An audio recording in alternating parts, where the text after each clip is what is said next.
Why do 90% of successful entrepreneurs focus on digital products? Because the future is digital, and 2026 is no different. In 2026, innovation is at an all-time high. Entrepreneurs are tapping into digital products like never before. First up, online courses.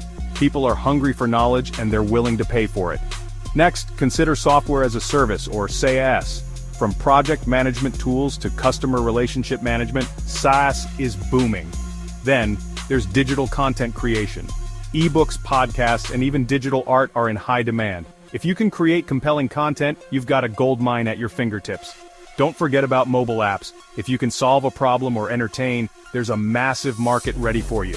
Lastly, think about subscription services. Curate exclusive content, offer premium features, and keep your audience coming back for more. So what are you waiting for? The digital world is full of opportunities. Start creating, start selling, and make 2026 your most successful year yet.